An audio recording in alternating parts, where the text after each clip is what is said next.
A ver, entonces ya sabemos que es difícil, pero siendo difícil valorar lo que hace el sector público, lo que hacen políticas y programas, no es imposible. Tenemos formas de acercarnos y les voy a recomendar una aproximación más directa que la de valor público, que es la que se está utilizando hoy para formulación, implementación y monitoreo y evaluación de políticas.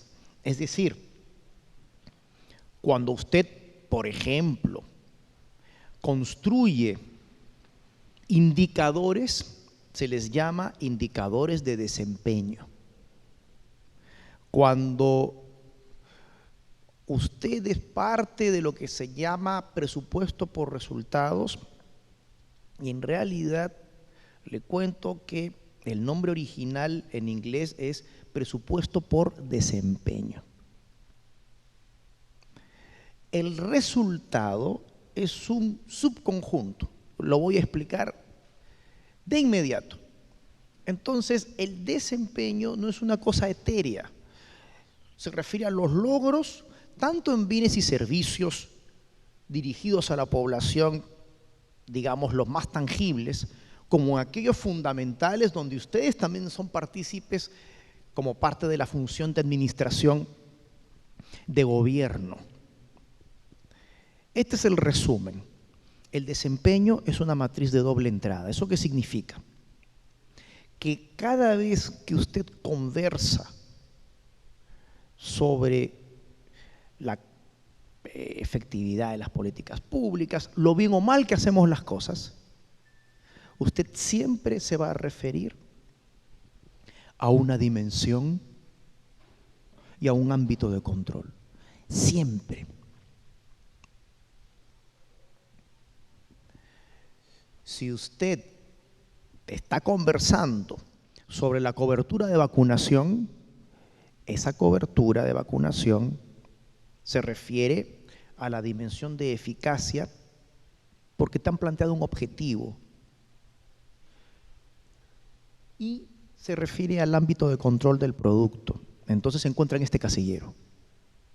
Si en cambio queremos saber sobre la mortalidad infantil por infecciones respiratorias agudas,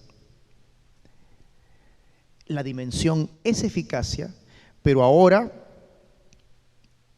el ámbito de control se llama resultado. Si estoy preocupado por las operaciones de logística, la ejecución presupuestal, procesos. Es entonces esta la manera de aterrizar el desempeño, y esto es muy concreto, muy concreto. Las dimensiones, eficacia, lograr algo. Una cobertura, un número de personas atendidas. La eficiencia como indicador del valor del desempeño. Estamos hablando de al menos tres cosas. En general, hablamos de una relación entre lo que se produce y todos los que participan en esa producción como, entre comillas, insumos, costos, los recursos utilizados en esa producción. ¿Sí? Y las tres maneras más populares de medir la eficiencia concretamente son, número uno, el costo unitario. Costos unitarios de una vacuna, por niño vacunado, por hogar beneficiario del programa Juntos. Y tienes el presupuesto total del programa, lo gastado. Una parte de ese presupuesto ha llegado al ciudadano, pero de repente hay otra parte que ha sido administración. Entonces, costo unitario. 2, lo que se llama la productividad media. ¿Qué cosa es la productividad media? Tú tienes toda la cantidad de producción las fiscalizaciones que realiza un inspector del trabajo, las fiscalizaciones que puede realizar una UGEL en educación. Tú puedes medirlas, el número de actividades de fiscalización realizadas, ¿sí? Y ese número de actividades realizadas lo divides entre el número de personas que trabajan en eso. Eso es productividad. También se le llama producto medio. Es un producto promedio. Todo lo que producimos dividido entre el número de personas que trabajan en eso. Productividad. Finalmente, 3, el porcentaje de gastos de administración. ¿Por qué el porcentaje de gastos de administración, si empieza a aumentar vertiginosamente, nos da una mala señal sobre la eficiencia cuando reconocemos todos que los administradores aportan, que en las entidades públicas necesitas el apoyo, necesitas que alguien realice planificación, gestión, logística oportuna? Sin duda, los administradores aportan, pero técnicamente, mientras más gastas en todas esas actividades de coordinación, gestión, administración, menos dinero directamente recibe el ciudadano.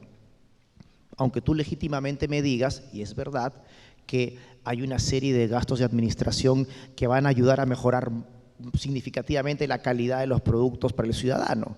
Si tú dices, somos la oficina de planificación y presupuesto y queremos ahora invertir en un sistema informático que permita medir los indicadores y hacer un monitoreo un poco más científico de nuestro trabajo. Si tú dices que eso puede aportar al bienestar ciudadano, es correcto, claro que es correcto, pero estrictamente el gasto de administración es un desvío de fondos desde la directa producción de bienes y servicios para el ciudadano, porque son actividades de apoyo. ¿Se acuerdan de la diferencia entre línea y apoyo? ¿Ah? O en realidad apoyo y la parte sustantiva, técnico-normativa la llaman en algunos ministerios, la función técnico-normativa. Entonces, ojo con esto, 3 indicadores populares para medir la eficiencia, y esto es práctico, y nos ayudan a tener algunos juicios, al menos preliminares, de valoración. Más ejemplos concretos. Si yo te digo que en promedio, voy a inventar los números, un parto atendido cuesta 5.000 soles en el hospital de Huancayo y 3.000 soles en el hospital de Trujillo, los costos unitarios son distintos, ¿no es cierto? Son distintos. Ya. Uno es claramente mayor que otro. ¿Cuál es más eficiente? ¿El de mayor costo unitario o el de menor costo unitario? A ver, pregunta elemental. ¿Ah?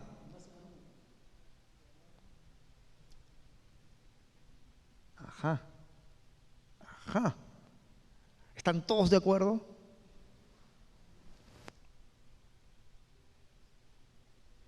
¿O hay que tomarlo con pinzas? Vamos bien. En principio sí, siempre que los responsables de esa política pública, los implementadores, estén trabajando realmente bajo las mismas condiciones de contexto. ¿Se sigue el punto o no? En otras palabras, si al hospital de Huancayo llegan gestantes que padecen una mayor gravedad en sus casos o tienen que estar más tiempo hospitalizadas porque de repente la contaminación del río Mantaro, estoy inventando, la contaminación del río Mantaro causa que tengan unas condiciones distintas para recibir las medicinas y que eso signifique un día más de hospitalización, eso cuesta más. Y cuesta más Y no es culpa ni mérito de los gestores, los médicos, enfermeras, técnicos, auxiliares, etcétera. No es culpa de ellos. Entonces hay que tener cuidado. No puedo decir automáticamente que el de menor costo unitario es el más eficiente.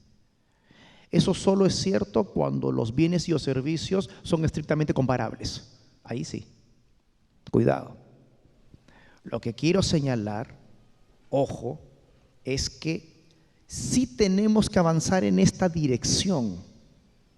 La dirección en la que los quiero motivar es aquella de usar más información para tomar decisiones en política pública. Ese es el punto. Pero cuidado, hay que saber usar la información, porque de lo contrario es como darle un láser a un mono. Puede ser muy peligroso. Puede ser muy peligroso que si solo tienes la información de costo unitario y no sabes más sobre el contexto en que operan esos dos hospitales, decidas premiar al de Trujillo y de repente darle un bono al personal. Eso puede ser un error. Entonces, cuando en otros países se empiezan a introducir incentivos para mejorar la implementación de las políticas públicas, hay que hacerlo con cuidado, con mucho cuidado. Tienes que saber hacer comparaciones entre hospitales, pero tienes que entender esos elementos de contexto. A esos elementos de contexto, en política pública y también en gestión pública, los llamamos exógenos. Exógenos porque están fuera de control del implementador. Si no tomas en cuenta lo exógeno, tu valoración puede ser muy injusta e incorrecta. ¿De acuerdo? Entonces, hay que tener cuidado al usar la información. Hay que tener cuidado si en el futuro usted quiere mejorar el diseño de incentivos para el éxito en la implementación de políticas. Puede ser muy injusto entonces pensar que el de menor costo unitario es el más eficiente. Lo otro que quiero motivar es que usted necesita variedad de indicadores. Variedad para medir todas estas dimensiones. La economía es una de ellas y se refiere a la capacidad de generar y movilizar recursos. Ojo, es todo lo contrario a lo que se dice en el lenguaje cotidiano. Uno hace economía cuando ahorra. En cambio, en la implementación de políticas públicas, usted es exitoso en economía cuando usted cumple con lo programado, es decir, cuando ejecuta 100%. Pero también puede ser un incentivo muy perverso, ese es un lenguaje de economistas, muy perverso, estar todo el día enfocados en la ejecución presupuestal sin preocuparnos por la calidad de los bienes y servicios que ofrecemos a los ciudadanos, y corremos como locos a fin de año porque nos van a evaluar mal o nos van a juzgar mal si no hemos ejecutado 100%. Por lo mismo, usted requiere variedad de indicadores. Ejecución presupuestal 100% es algo lindo si es que usted también tiene eficacia, eficiencia, calidad, que es la otra dimensión de desempeño a la que le estoy dando un papel especial en la presentación de hoy. Y la quiero asociar con una característica de los productos. ¿Cuál es el punto? En los ámbitos de control se usa esa palabra, control, porque quien implementa políticas, ustedes los gestores, se usan varios nombres de ese tipo, tienen aspectos que manejan mejor porque están más cerca de ustedes, ¿sí? Lo más cercano son los procesos. Usted puede mejorar significativamente los procesos de administración financiera, de compra, de logística. Usted los puede mejorar si tiene obviamente la voluntad y los recursos para ello, si las reglas de juego también se lo permiten. Y a continuación, el siguiente ámbito de control cercano a usted es el de sus productos. Pero los productos hay que entenderlos no solo como una cantidad de bienes y servicios. No, no es solamente que haya más niños asistiendo a la escuela, es también que la calidad del servicio mejore, ¿de acuerdo? La calidad pedagógica de los docentes. Entonces piensen que en este camino largo que recién ha empezado, llamado el presupuesto por desempeño y cualquier otra orientación, también existe la gestión por desempeño, tal vez Flavio les habló de eso, ¿no? En ese camino largo hay que preocuparse cada vez más de lo cualitativo, porque tiene que ver con algo que señalaba anteriormente. Lo que realiza el sector público para sus ciudadanos es muy intensivo en esfuerzo humano y por eso la calidad debe considerarse, valorarse, monitorearse y evaluarse. Y la calidad es tanto una valoración subjetiva de los ciudadanos, pero que se puede expresar estadísticamente en encuestas de satisfacción, como una valoración objetiva que complementa la anterior, es decir, con elementos técnicos, usted puede llegar a conclusiones que no necesariamente coinciden con la percepción del ciudadano. Un ejemplo, muchas veces me ha tocado evaluar políticas en el sector salud. Y cuando he hecho esos trabajos, me he preocupado por hacer encuestas a los llamados beneficiarios.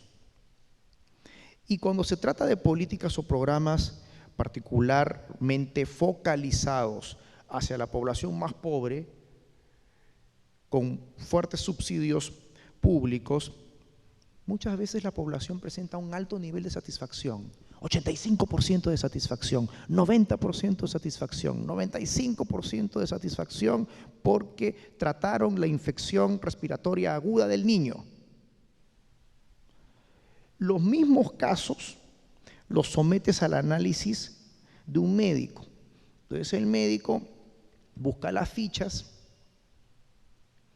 y estudia lo que hicieron con ese niño, si la decisión de medicación fue correcta, si la decisión de repente mandar a los padres a lo que se llama un nivel de atención de mayor complejidad, un especialista, si fue una decisión correcta o no. Esas son reflexiones que los técnicos pueden hacer y el ciudadano no necesariamente se da cuenta. Es muy difícil para el ciudadano valorar todo lo que le entrega el gobierno. Viviendas subsidiadas, pero un año después gotean, los materiales no son tan resistentes como uno pensaba, etc. También formas objetivas de valorar la calidad son certificaciones, cumplimiento de ciertas normas o estándares. ¿Los plazos que establece el TUPA serán suficientes? Más allá de ser una disposición legal, están técnicamente fundados en términos de asegurar a los ciudadanos que corresponden al mejor esfuerzo que se haría para atender los trámites. Yo no lo sé. Sí sé que son parte de las normas, eso sí. Lo que más nos interesa en la evidencia para formular, implementar y evaluar políticas son los resultados. pero no debe quitar nuestra atención de todo lo demás. Ojo, porque es bueno tener un juicio justo sobre quienes trabajan en políticas públicas y considerar la variedad de dimensiones y ámbitos de control. Eso es lo que estamos proponiendo. Al final del día, a propósito de la reforma del presupuesto por resultados, tú no presupuestas los resultados. Tú presupuestas bienes y servicios que entregas al ciudadano y puedes costear razonablemente bien los recursos que utilizas para proveer esos bienes y servicios. Los resultados no son presupuestables. ¿Por qué?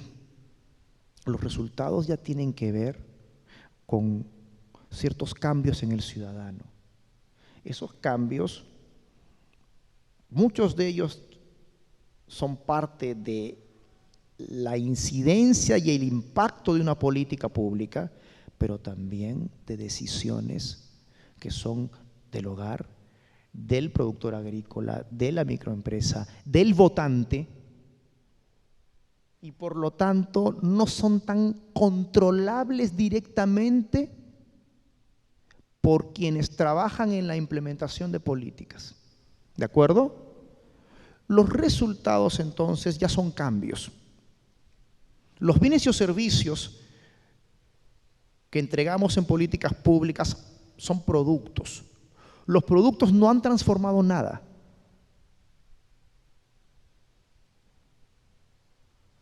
Un resultado es un cambio y se clasifican en dos: los intermedios y los finales. Los intermedios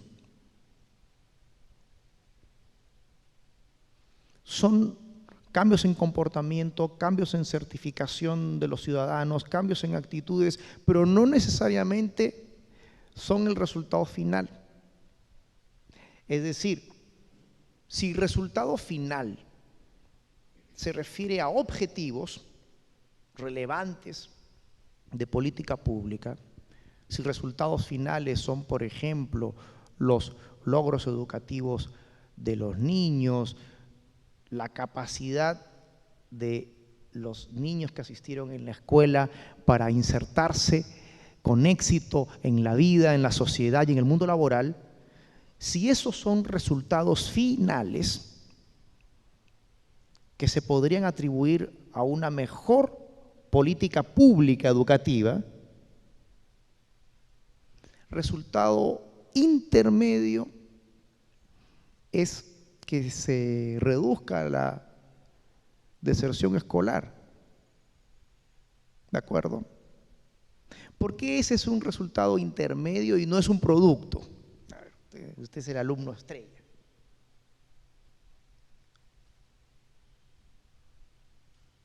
Parece lo mismo, ¿no? Parece lo mismo, pero no es lo mismo. El gobierno, los gobiernos proveen bienes y servicios en el sector educación, ¿sí? Pero la graduación, que es la forma positiva de leer la no deserción, es un resultado intermedio. Ningún gobierno lo controla completamente, ninguno, porque allí hay una decisión de los hogares.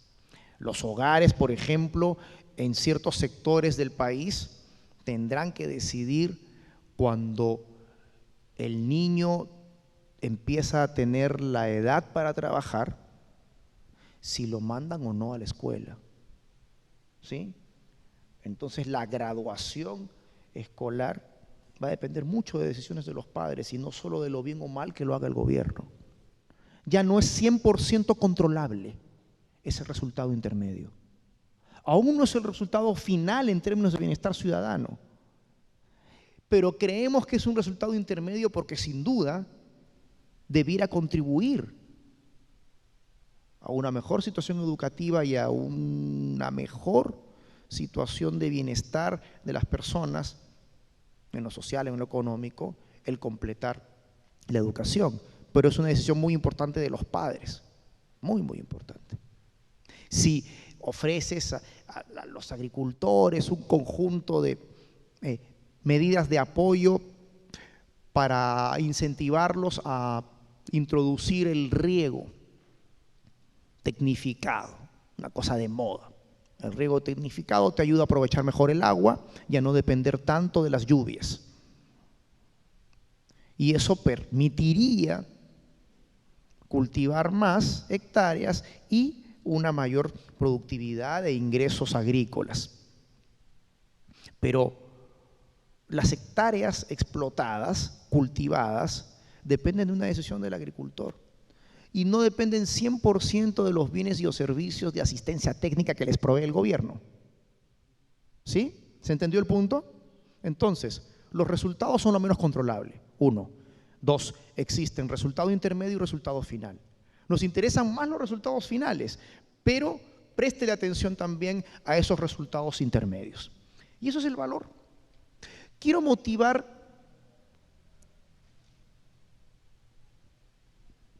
esta vinculación entre la teoría y la realidad de una política pública. ¿Sí? Quiero señalar con solo 2 casitos que no es lo mismo lo que un gobierno quiere lograr que lo que finalmente consigue, para seguir motivando esta visión integral de la política pública. Este caso es real. En un país cercano al Perú existe un mandato político en una ley que señala que las empresas que cuentan con más de 20, digamos, mujeres trabajadoras, deben habilitar las empresas un espacio para cuidar a los menores. Cuidar a una guardería, efectivamente. ¿Me entendieron? El objetivo de esa política, plasmada en un mandato legal, es mejorar la inserción laboral de la mujer y reducir la discriminación. Con el tiempo se ha ido demostrando que en realidad esa es una ley que, lejos de favorecer a la mujer, la perjudica. Es decir, que va totalmente en contra del objetivo de política pública. El objetivo es deseable, claro. Tenemos un acuerdo político de reducir la discriminación contra la mujer, excelente.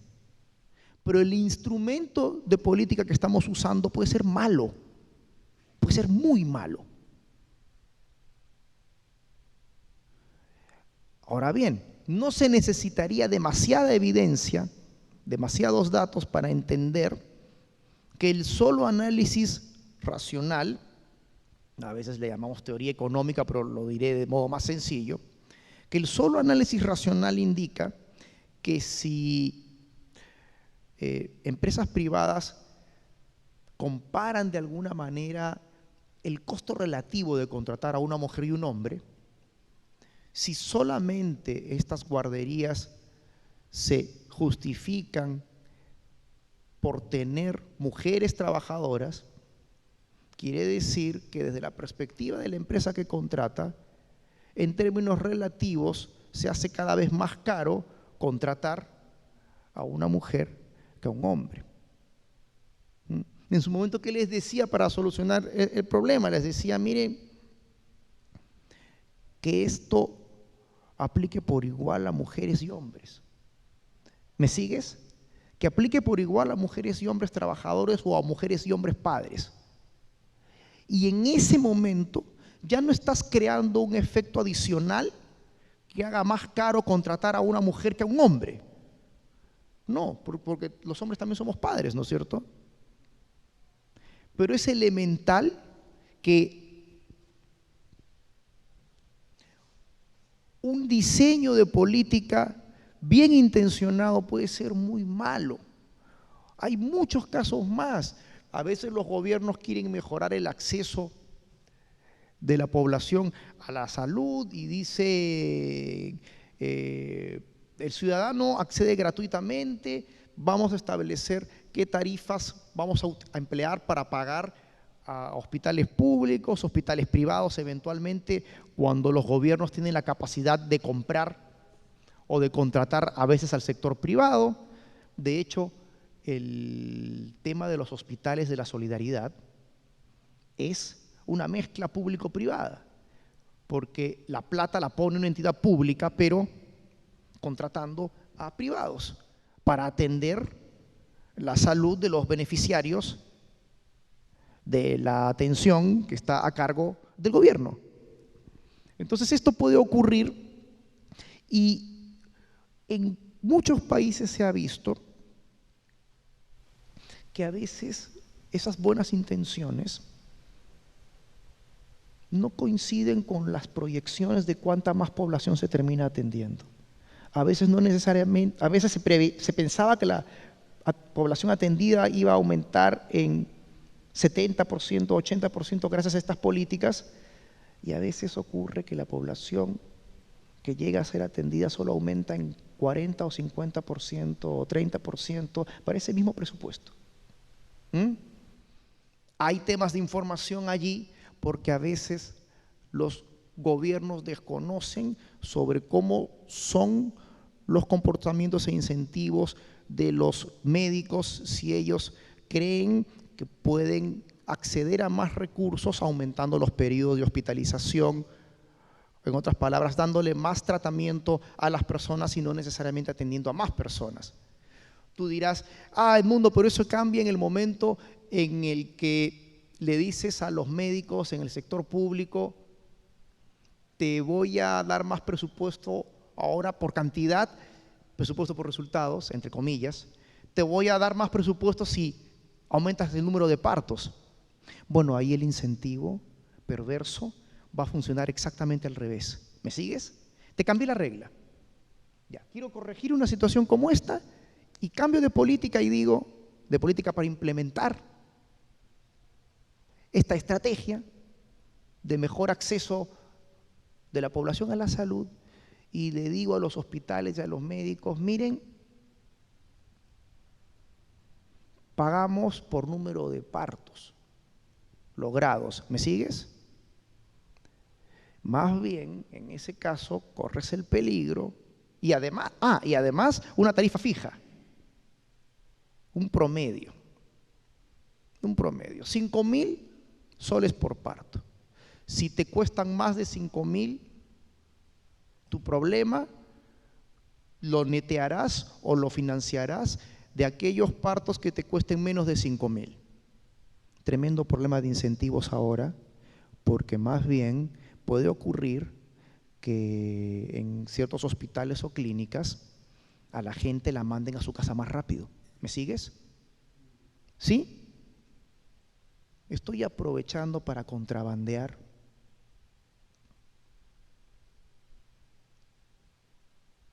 lo siguiente. En esta integralidad de formulación, implementación y evaluación de políticas públicas, usted no puede ser tan inocente de creer que sabiendo preparar un marco lógico ya garantizó el éxito. Lo más importante no está escrito en el marco lógico, y es el diseño institucional de los incentivos, las reglas de juego. Las reglas de juego son fundamentales. El gobierno tiene en cada uno de sus sectores la capacidad de establecer reglas. No es cierto per se que un hospital público sea peor o mejor que una clínica privada. No hablemos solo de salud, pero quiero que se queden con esta idea. Per se no es cierto. Depende de las reglas de juego.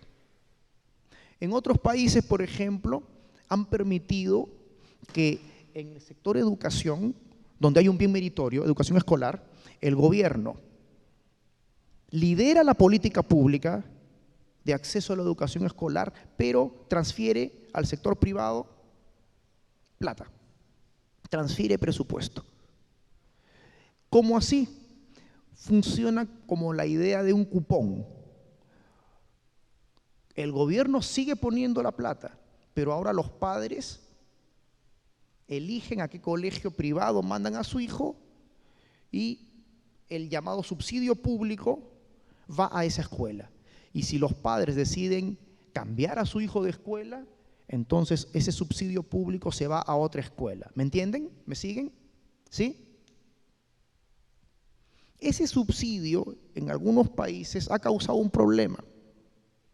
Cuando el subsidio es un mismo monto y se transfiere por igual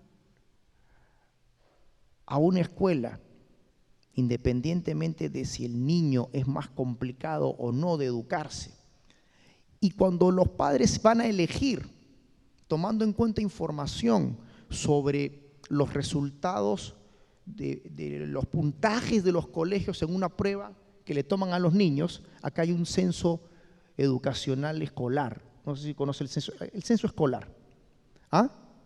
La evaluación censal. Entonces, en otros países la evaluación censal permite que además los padres usen esa información para ver si su escuela es buena o no tan buena, ¿sí? En ese contexto, una vez más, los incentivos te pueden llevar a que las escuelas privadas que están tratando de maximizar su beneficio económico, lucro legítimo, tiendan a preferir a los alumnos que, entre comillas, le cuestan menos y evitar o discriminar a los alumnos que les pueden costar más. ¿Me sigues? ¿Y qué ha ocurrido en otros países? Votan a los alumnos problemáticos y no les dan nuevas oportunidades. Cuando toca la evaluación censal, hacen que falten. O hacen que falten o tienen algunos mecanismos medio tramposos, ¿ah?, para soplarles la respuesta, se los preparan para que les vaya mejor. El mundo de la implementación es el mundo de los incentivos. Entonces, desde que usted diseña o formula, tiene que preocuparse por esos detalles que no están en un marco lógico y que se refieren a las reglas del juego. Las reglas del juego son las que definen los incentivos a hacer bien o a hacer mal las cosas. No hay una ideología que diga lo público es mejor o peor. Lo veo así, independientemente de que hagas mal o bien las cosas. Pero transitar a una evaluación individual en el sector público es complejo, es sumamente complejo, tan complejo como un número mágico que deben conocer. No hay censo de trabajadores de gobierno. La única proyección que hoy tenemos es la de la Encuesta Nacional de Hogares, según la cual trabajan en el sector público, ¿cuántas personas más o menos? Al ojo.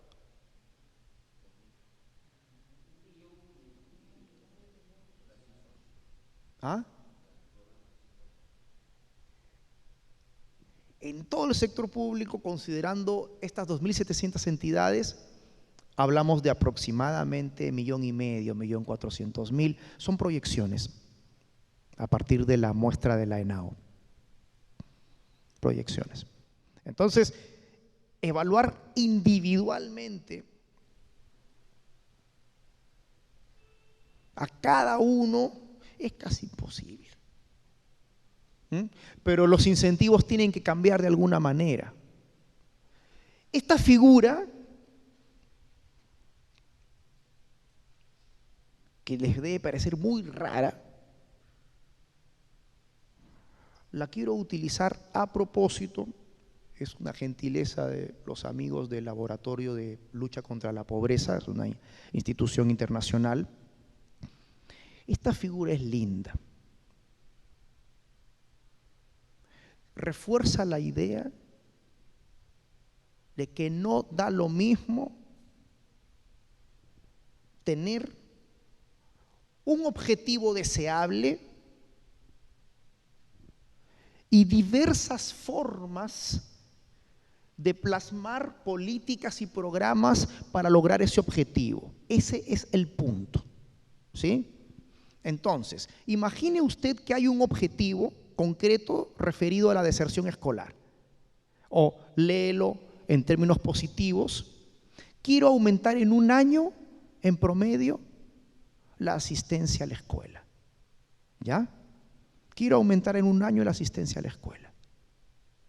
Ese es el objetivo. Entonces, esto es el costo por año adicional de educación inducido por cada política o programa. Acá el programa es un término mucho más acotado.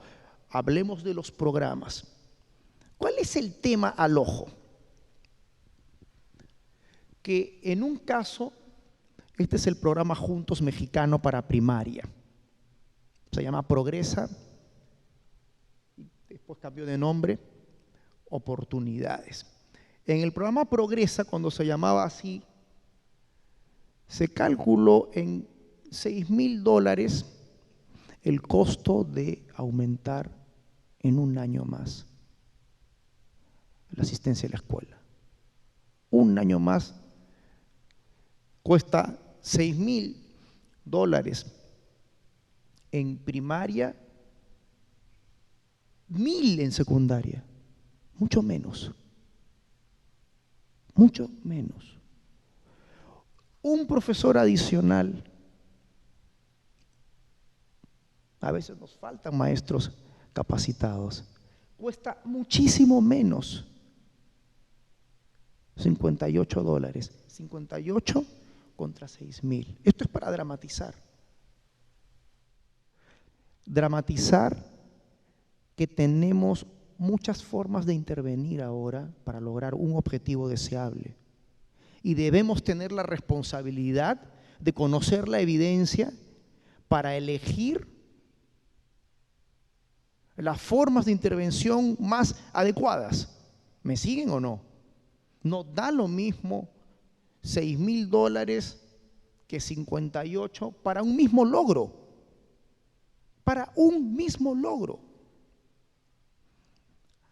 Hay sin duda un error en esta figura, un error porque no es directamente comparable un programa en México con uno de la India, con uno de Kenia o uno de Madagascar. No son directamente comparables, pero esto es para hacernos una idea. Y que incluso formas medio despreciadas o menos convencionales como suplementos de hierro y desparasitación de los niños, motiva mucho a sus padres a mandarlos a la escuela a bajo costo. Por solo $29 aumenta en un año más la asistencia escolar en comparación con otras alternativas mucho más caras. En el extremo, esta es la más graciosa de todas, un programa que se basó en darle información a los padres. Me gusta el ejemplo porque varios de ustedes tienen que ver con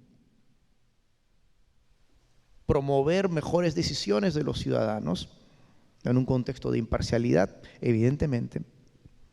Solo informar a los padres, concentrarse en ellos y explicarles lo que ganan ellos y sus hijos en el futuro con una mejor educación y con la asistencia a la escuela. A eso se le llama información sobre los retornos de la educación.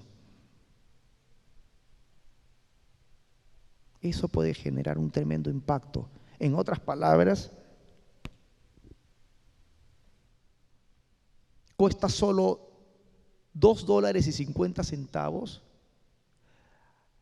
con ese tipo de programa aumentar en un año la asistencia a la escuela en comparación con uno que cuesta $6,000 para el mismo logro de un año más de asistencia a la escuela. Así de dramático lo planteo a propósito. Hay una palabra mágica que todavía no se usa mucho en nuestras políticas públicas. Está escrita ahí en inglés. Se llama costo-efectividad. Costo-efectividad quiere decir que usted puede tener un objetivo de política y varios programas alternativos que son o sustitutos entre sí o complementarios para lograr ese objetivo, y que no da lo mismo. No da lo mismo.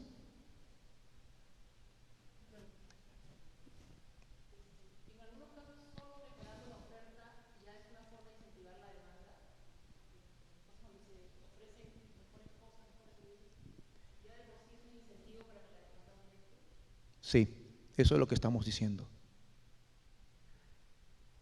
Desayunos o comidas para los niños.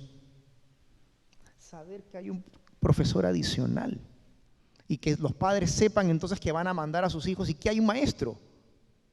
Y que hay un maestro. Porque también ocurre que puede haber poca asistencia a la escuela, no sé cuánto conocen ustedes el interior del Perú, porque en ciertas zonas rurales alejadas los profesores son de 3 días. Solo van 3 días y de hecho algunos los llaman profesores de miércoles. ¿Ah? Sí, profesores de miércoles. Esa es una situación bien común, bien común. Entonces miren que no da lo mismo. Y esto ya no es una cuestión técnica, es una cuestión ética. Y esto es lo que yo llamo un ejemplo del enfoque racional. No hay que tenerle miedo a la palabra racionalidad. Si usted empieza a tener mejor evidencia sobre la eficacia de lo que hacen las políticas públicas y de lo que pueden hacer políticas o programas alternativos para lograr un mismo objetivo, usted se quita una venda de los ojos, ve la luz. Aleluya. Me he querido detener más en estos temas porque en adelante, además de ser un curso muy breve, yo dicto todo esto en 20 horas. ¿No? En una versión reducida y en un semestre en la Universidad Católica. El punto acá es que usted sepa que parte de esta información no es algo esotérico.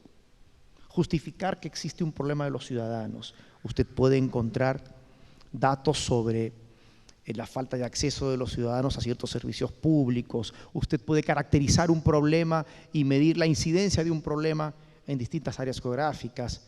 Usted puede buscar las evidencias sobre el impacto o la efectividad de otras políticas y programas alternativos en distintos países, como para hacerse una idea.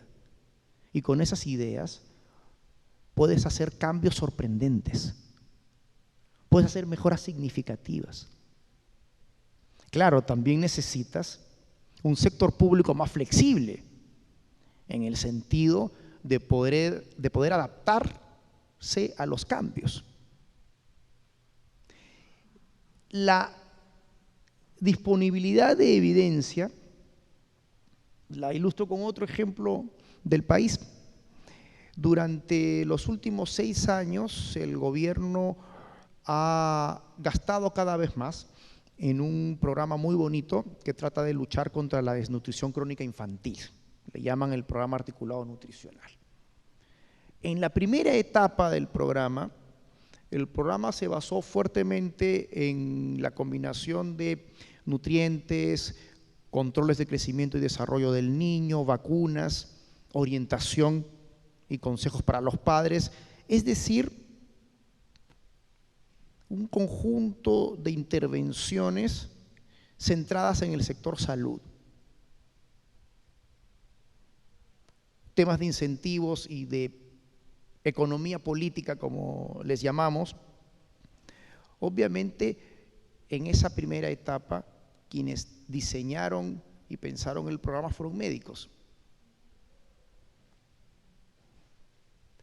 Hoy la evidencia ha permitido descubrir algo elemental, que si no hay agua potable, la desnutrición crónica infantil no se va a reducir. Pura evidencia. Entonces, ahora el programa no tiene un gasto tan sesgado solo a lo médico y ahora la intervención completa incluye obras para mejorar el acceso al agua limpia. ¿A ustedes les parece elemental? Pero ese conocimiento de evidencia se ha construido después de 6 años, 7 años, y después de haber hecho algunos ajustes en cuanto a la dirección y coordinación de las políticas. En realidad es un ajuste que ha hecho el MIDIS en su nuevo rol rector de programas sociales. Quiero simplemente dejarles 2 reflexiones para la última parte de este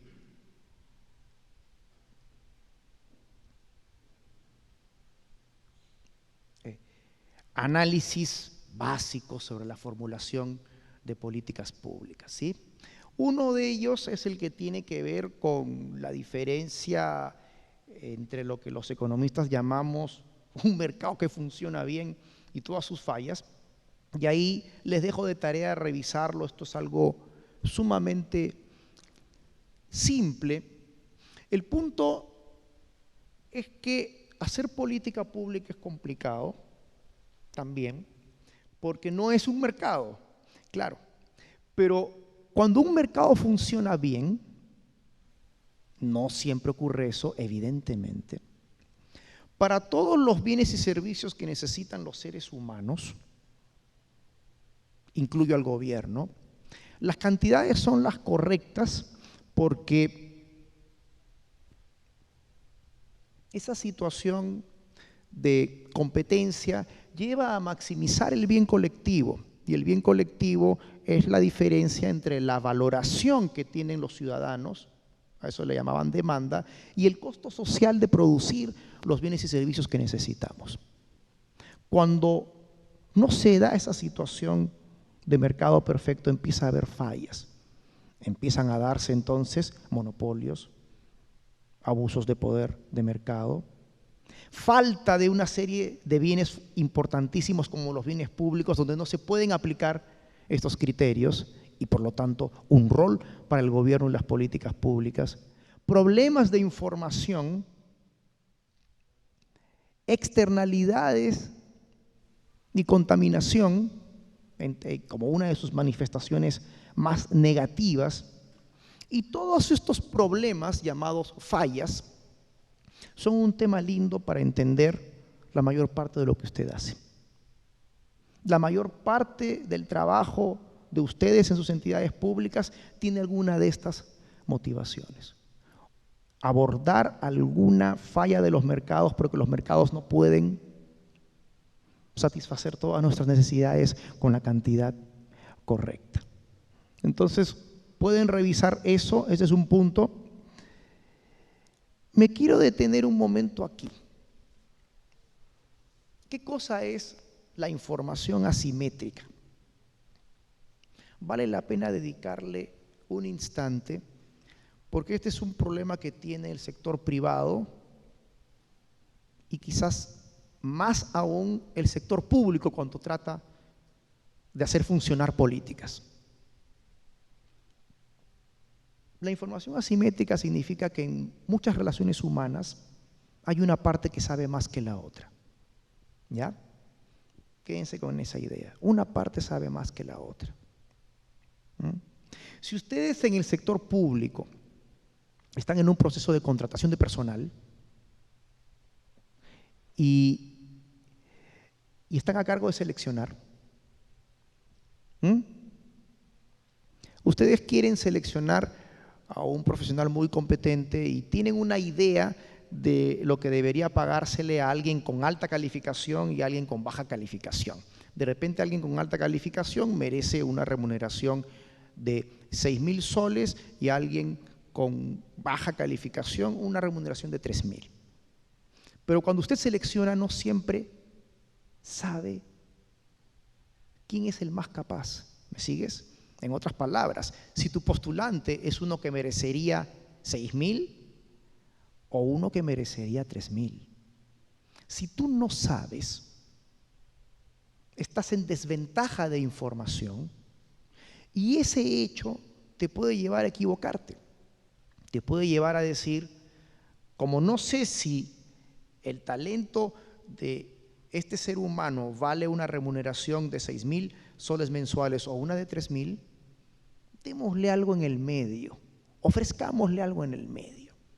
Si ofreces algo en el medio, lo más probable es que eso cause un gran problema, que es el siguiente.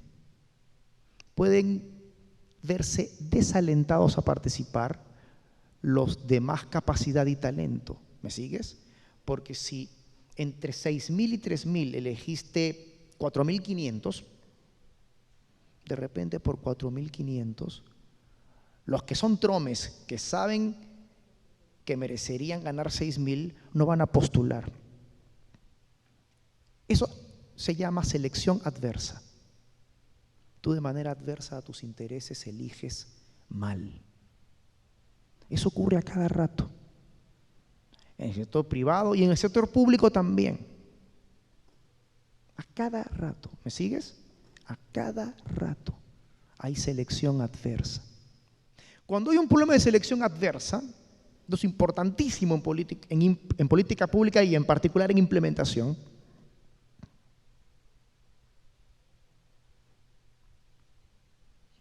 Cuando tienes este problema, necesitas urgentemente buscar más información, ¿no? Muéstreme más antecedentes, saber, pase por una prueba de selección exigente, rigurosa, claro, para buscar señales, es decir, para que se empiece a revelar algo de la verdad y pueda saber quién es mejor, ¿no es cierto? ¿Ah? ¿Enrique? Enrique lo sabe muy bien. Enrique es gerente público. Esos mecanismos, pruebas adicionales, son fundamentales para tratar de corregir la selección adversa.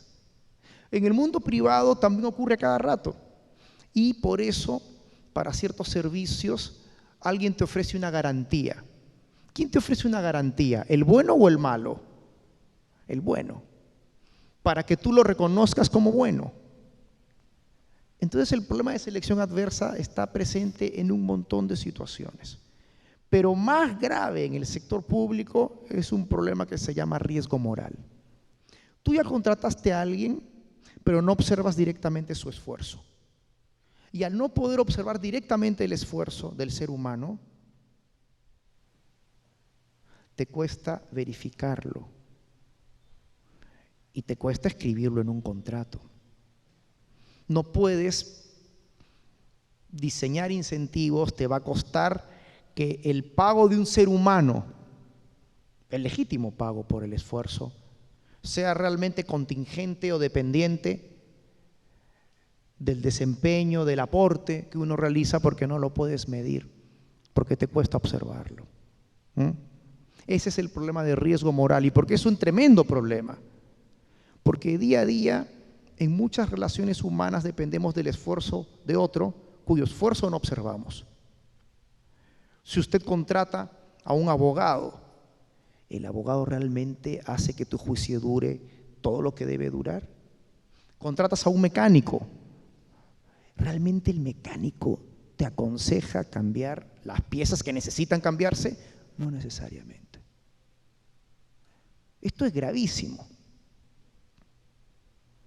Y es grave y además en el sector público está en todos lados. Está en tu relación cotidiana con tu jefe o con tus subordinados. Está en las relaciones entre distintas entidades públicas. ¿No se supone que en el marco de la descentralización le hemos transferido ciertas competencias a otros niveles de gobierno? Y se supone que el gobierno central en sus sectores ha mantenido cierta función de rectoría en las principales políticas públicas sectoriales. Sí, ha mantenido una función de rectoría. Pero ¿cómo sabe ese rector que aquel a quien le delegó una función hace su mejor esfuerzo, sea este un gobierno regional, un gobierno local? ¿Cómo sabes tú, votante, si los congresistas que elegiste hacen su mejor esfuerzo para servirte a ti que votaste por ellos. ¿Me entiendes? Esa asimetría de información sobre el esfuerzo es el problema fundamental de implementación de políticas públicas y ojalá se incorpore desde el diseño. Aquí.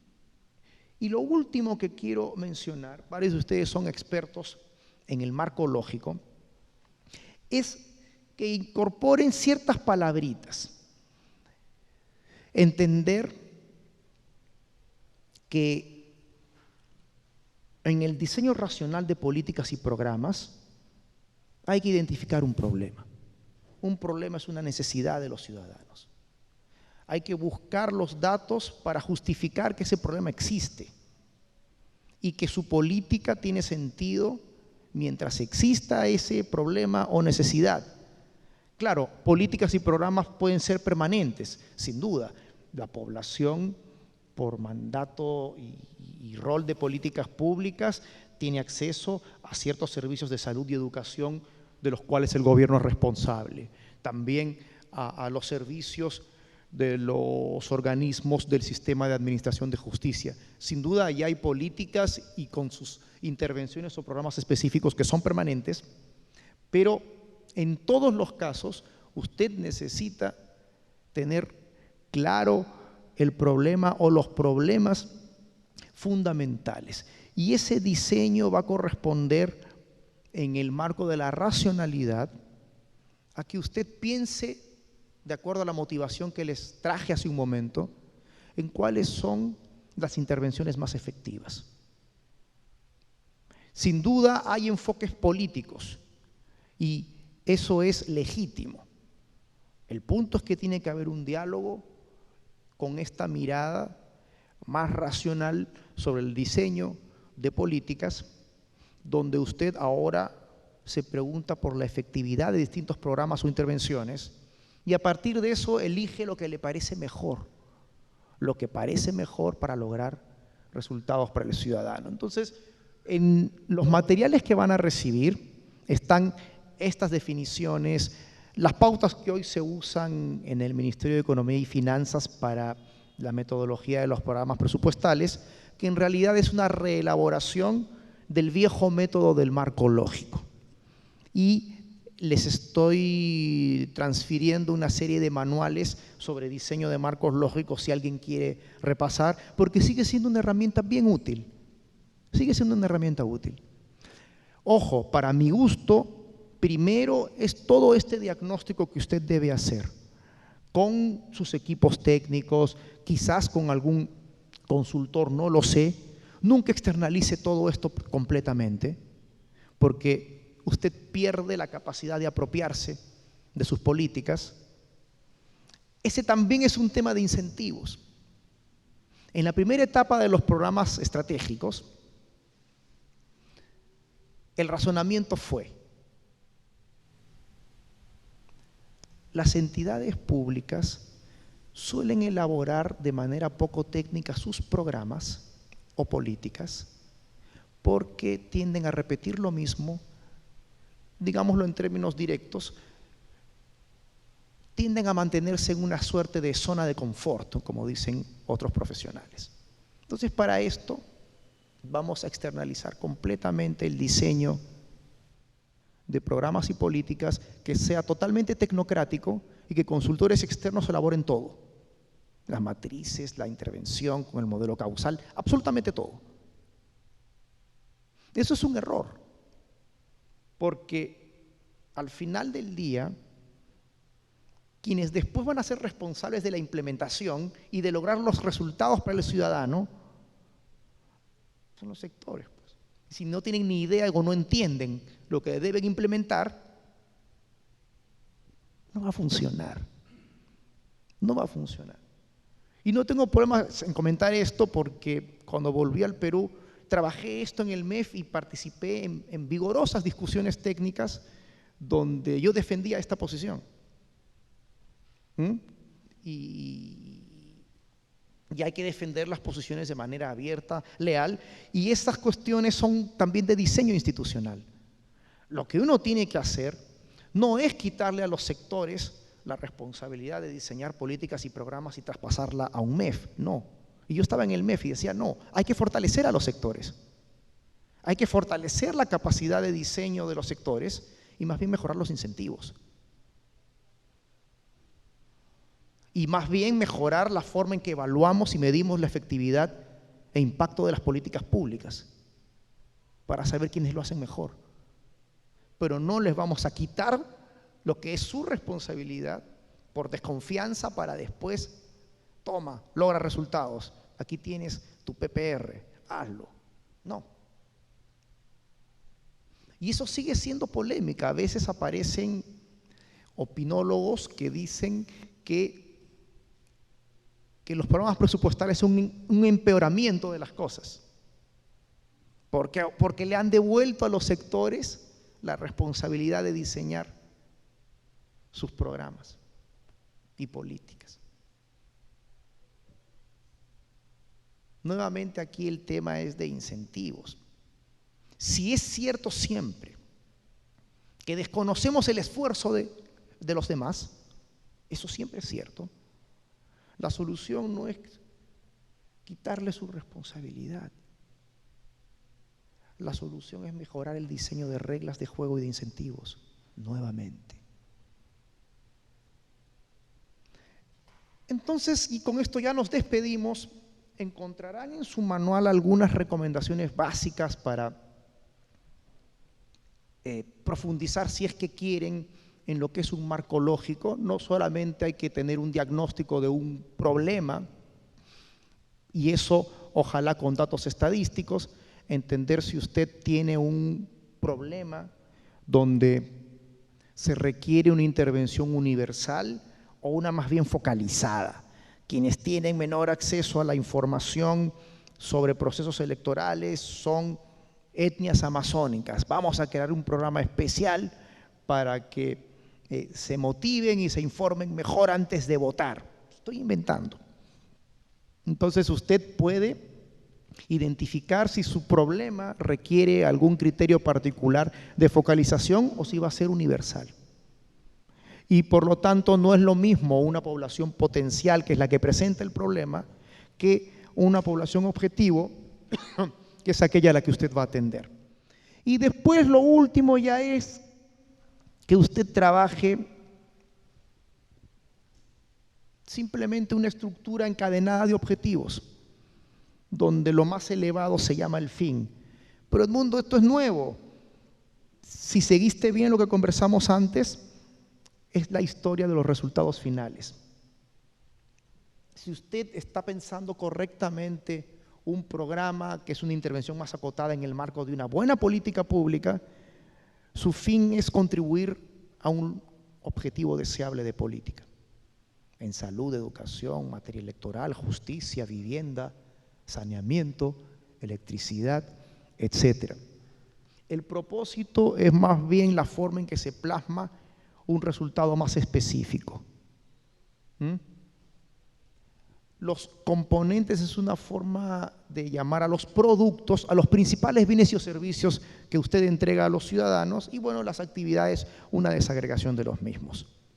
Que ojalá estén sustentados, lógicamente, en estas evidencias sobre causalidad, sobre experiencias de otros países, para descartar lo que no funciona y ojalá poco a poco quedarnos con lo que funciona o con lo que puede funcionar, porque en las políticas públicas es legítima la innovación.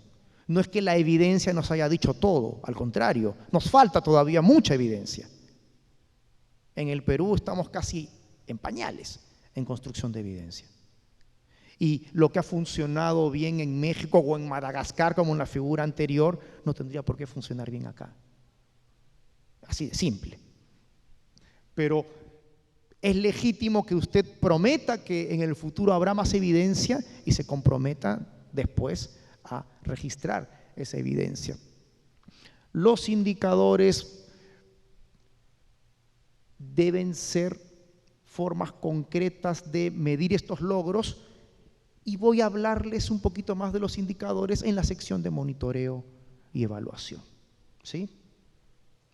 Y disculpen que estoy motivadísimo y no hay tiempo para tanto material, pero espero que aunque sea algunas ideas centrales hayan logrado transmitirse, ¿sí?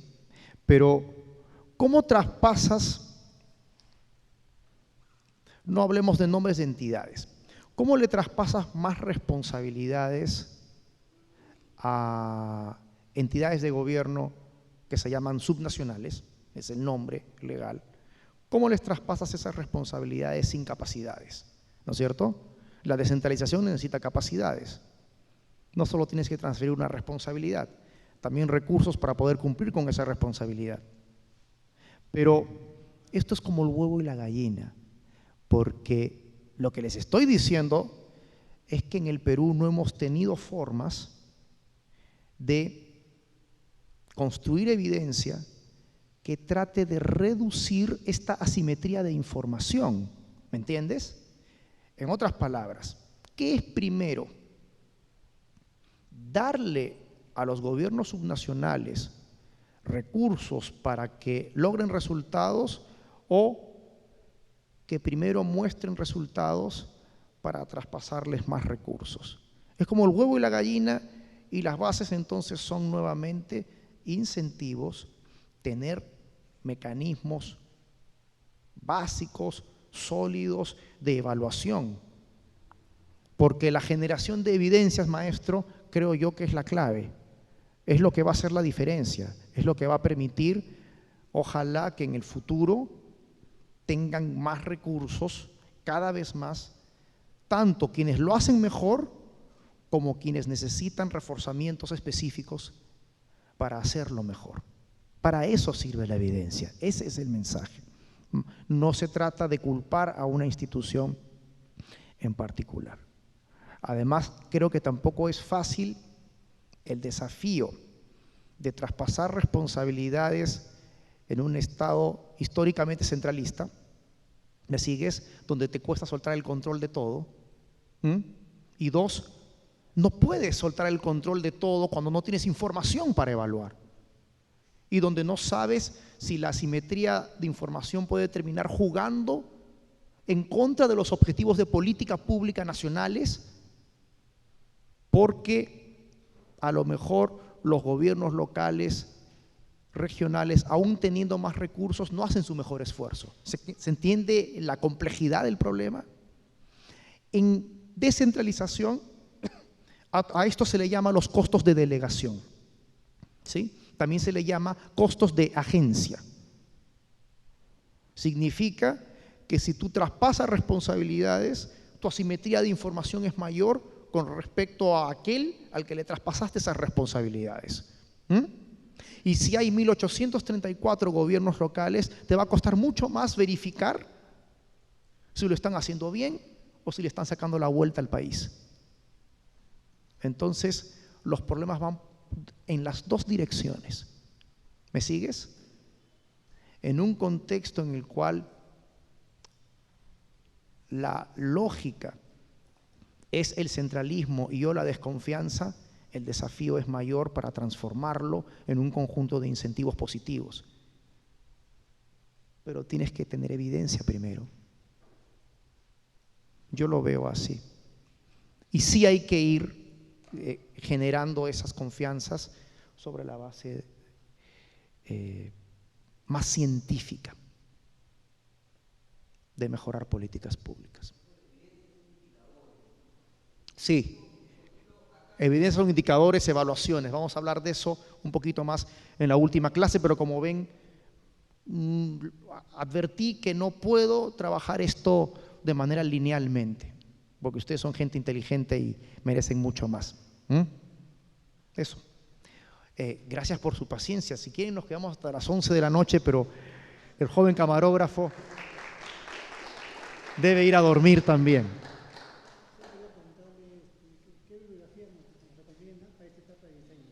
Ya. Yo no tengo una lectura favorita, ¿ya?